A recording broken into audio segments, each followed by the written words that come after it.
Alright, peace and greetings, YouTubers. So VH1 Hip Hop Honors. I have to say that I really enjoy this specific ceremony, mainly because they took the time to appreciate the women who have contributed a lot to hip hop.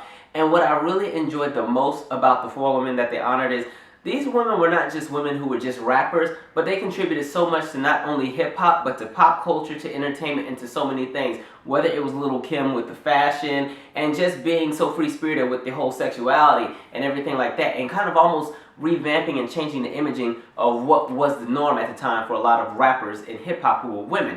And when it comes to Salt-N-Pepa, they were one of those first hip-hop acts to really take on a social issue. And at the time, you know, they were really taking on what was going on with HIV and AIDS, especially back in the day. I remember when I was in elementary, when we do like the sex education class, there was this little video special, and it came out back in like 90, 91, maybe 92, whenever Let's Talk About Sex was out. I think that was like 1990, maybe 91.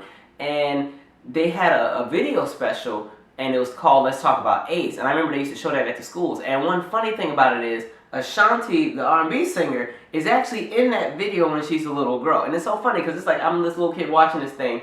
No idea that some years down the line, Ashanti would end up being Ashanti. So, you know, that's kind of cool. So, you know, Salt-N-Pepa's appreciated for that. Queen Latifah, yes, she was a rapper, but she's just a straight entertainment mogul. You know, not only did she have television and film, but she also had her own label. She put out other people who had massive hits. And then when you also look at Missy Elliot, who is just, she literally carried the 90s in the palm of her hand, especially between like 97 to freaking 99, those last 3 years. That was just the Timbaland and Missy sound. Everybody and their mom was on that sound. And for the innovative aspects of the things that she did when it came to music videos. So I really appreciated that those 4 were honored. If I had one complaint, it would have just been that I felt that Salt-N-Pepa got gypped a little bit in comparison to the other 3 honorees. And I only say that because Salt-N-Pepa was the first to come out of all the 4 that were honored.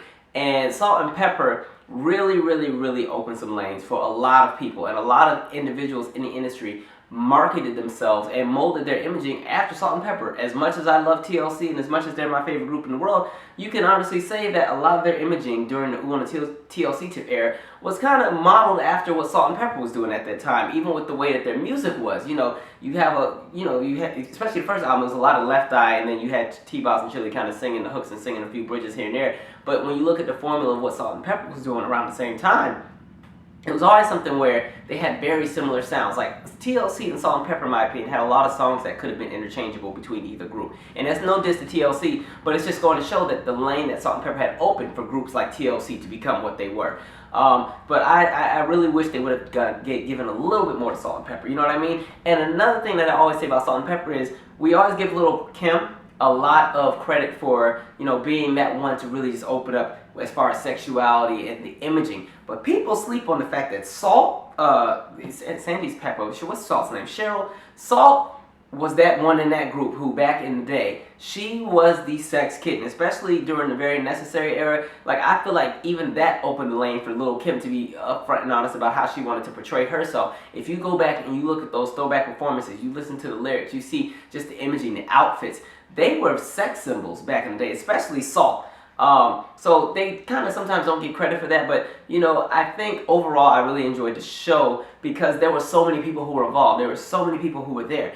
And to be honest, in comparison to a lot of other award shows, sometimes they have these award shows and they do these tributes and there's nobody there. It'd be like 5 people, so they gotta keep using the same 3 people over and over in the show, and they come out 5 and 6 times and do 2 different performances.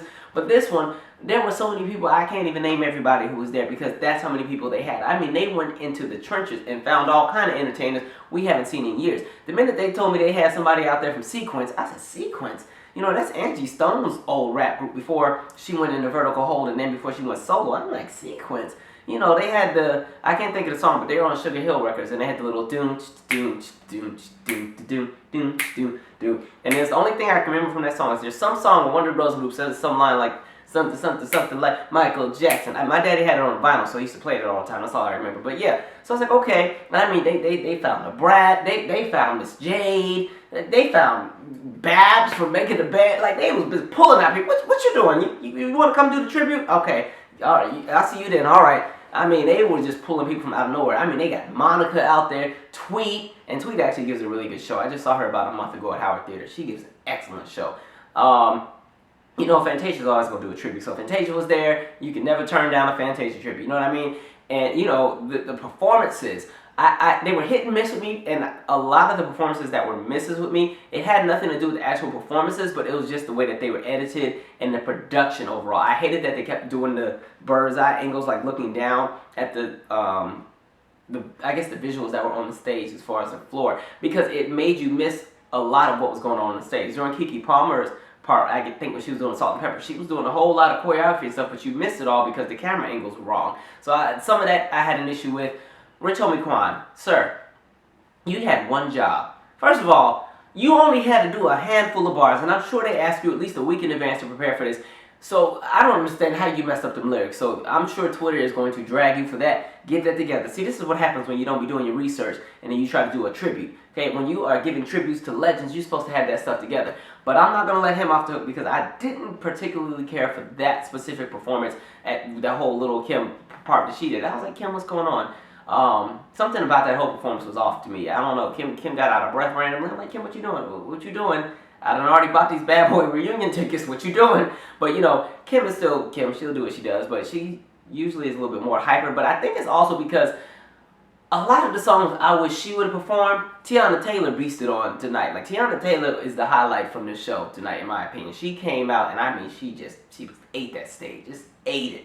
So I kind of wish Kim herself would have done All About the Benjamins, her verse on that. But I guess because she does that at every like tribute, whenever they have one, that's kind of the big surprise to have Kim come out. They were like, let's just do something different. So I guess that's cool. But I really appreciate that they included so many people. And it was something where it was just a celebration, and it was just a whole bunch of love there.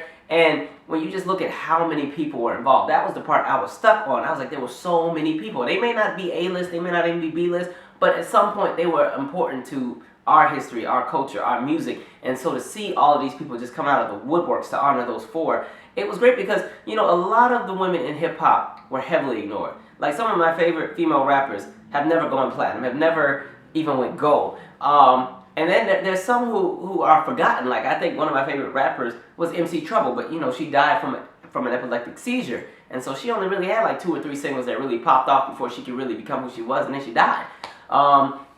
You know, I think Left Eye kind of gets forgotten in that mix, and people kind of sleep on her. But Left Eye had bars for days, especially on that Donnell Jones track that she was on. Left Eye could drag the mess out of somebody lyrically. But there's just so many female entertainers who kind of fall under the radar. So I'm glad that people like Moni Love and the Brad and Yo-Yo and all of them got a little bit of shine tonight. That was really cool.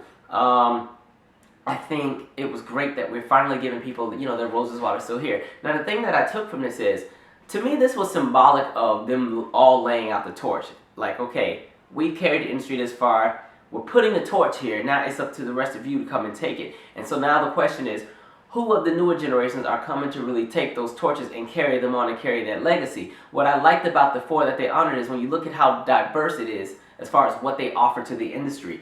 You know, Queen Latifah was very empowering, very Afrocentric, very Pan-Africanist in her music, but she was also lots of musicality. She, you know, was a jazz singer at the same time. And funny thing is, her best-selling album is actually her jazz album, which is very interesting, the first one, because she had 2 of them. But, you know, just seeing what they offered, Missy Elliot becoming someone who makes the visual aspect very important. And Salt-N-Pepa was also very important as far as visuals as well, because they also had very good videos.